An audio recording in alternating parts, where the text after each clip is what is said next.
It was one of those cold, rainy evenings when the city seemed to move in slow motion, umbrellas colliding, headlights smearing across wet streets, and lonely hearts hiding in warm cafes.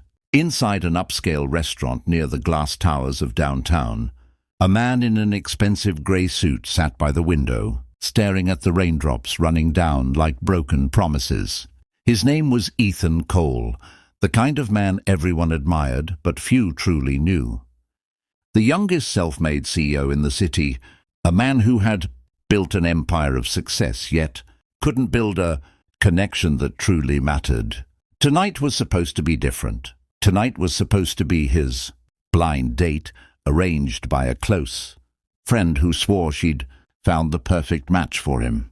Ethan had arrived early, reserved a corner table, and even ordered her favorite flowers to sit at the center, white lilies, elegant and simple.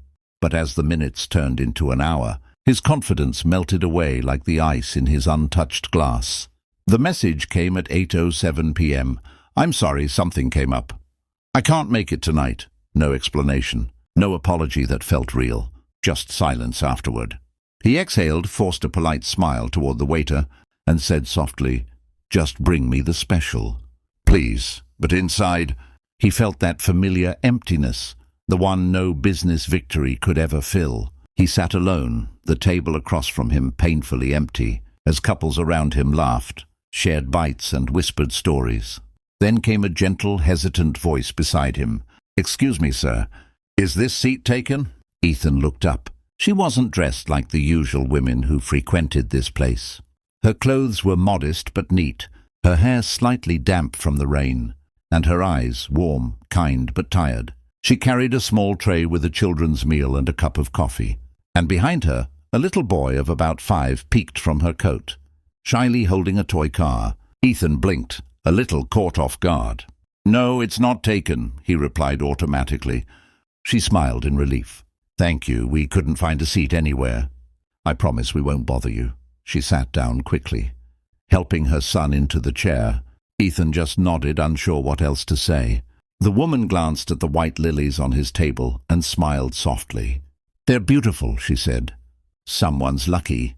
He chuckled bitterly. "They were supposed to be, but plans changed."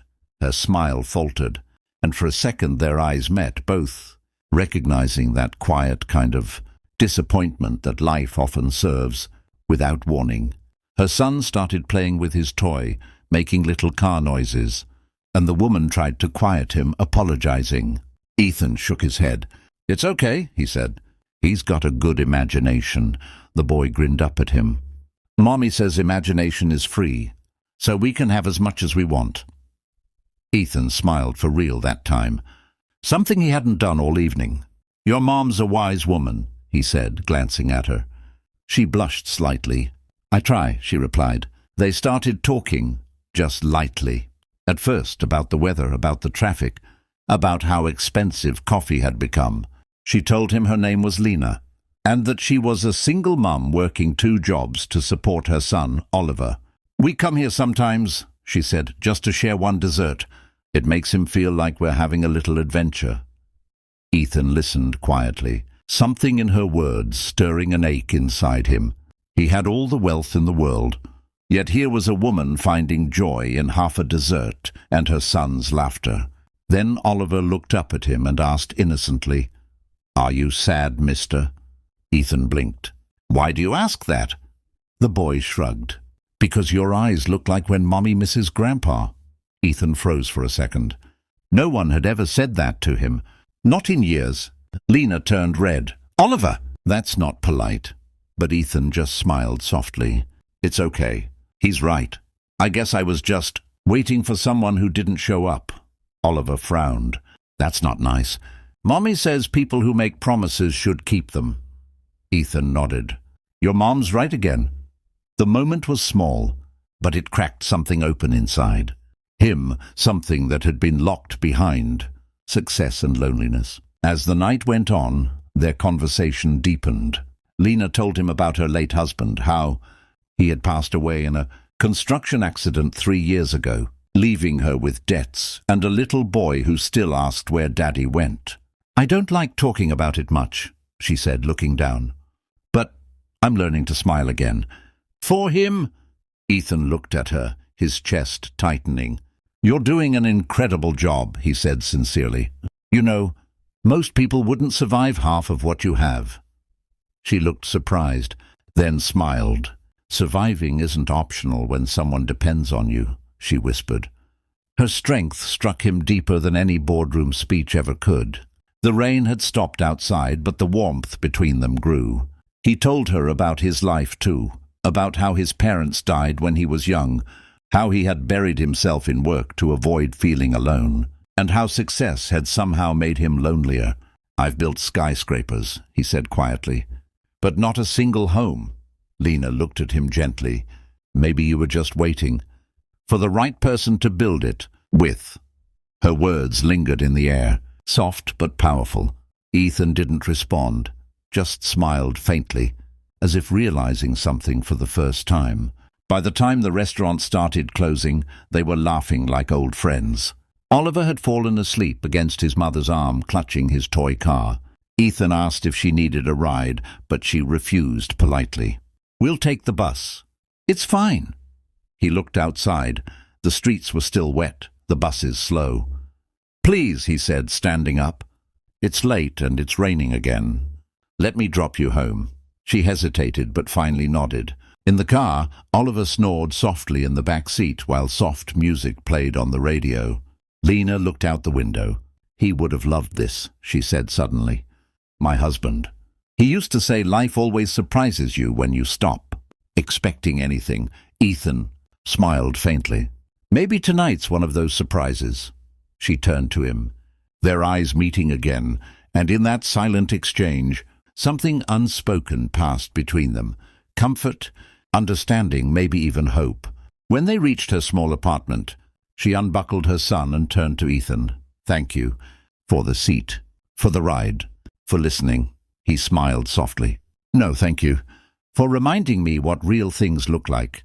She blushed, holding Oliver close. Good night, Mr. Cole, he chuckled. Ethan, he corrected. Good night, Ethan. And then she was gone. The next morning he couldn't stop thinking about her, about the way she made him feel human again. He had a meeting scheduled with his board, but halfway through, he found himself staring at the lilies still sitting in his car. On impulse he left, drove to the small cafe she had mentioned once during dinner, the one where she worked mornings. When he walked in, she looked stunned. Ethan, what are you doing here? He smiled, placing the lilies on the counter, returning something that finally found meaning. She laughed softly, shaking her head. You really don't have to. I know, he interrupted gently. But I want to.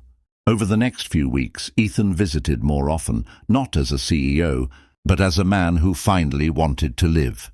He'd show up with breakfast for Oliver. Sometimes help Lena fix things around her small apartment. Sometimes just sit with them and talk. Slowly, the loneliness that had shadowed him began to fade. The man who once ruled boardrooms found himself waiting for laughter in a small kitchen instead. Lena, cautious at first, began to trust again, to believe that maybe love could return in unexpected ways. Months later, they went back to that same restaurant. This time, no blind dates, no cancellations, just the three of them, laughing together at the same table where everything had begun. Oliver played with his toy car, grinning. Mommy, this place is lucky, he said. Ethan smiled, placing his hand gently over Lena's. It is, he said softly, because this is where I stopped waiting for someone who never came and found the people who were meant to stay. As they raised their glasses to toast, the waiter brought over a fresh bouquet of white lilies. Compliments of the house, he said with a smile. Lena looked at Ethan, her eyes shining.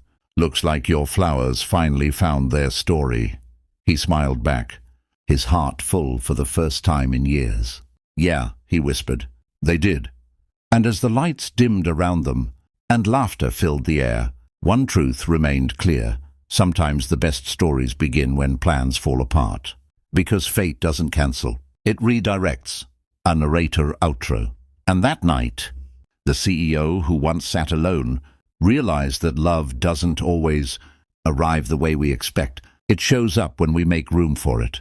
Friends, if this story touched your heart, don't forget to like, share, and subscribe for more heartwarming tales about life, love, and second chances. Because sometimes one small moment can change everything forever.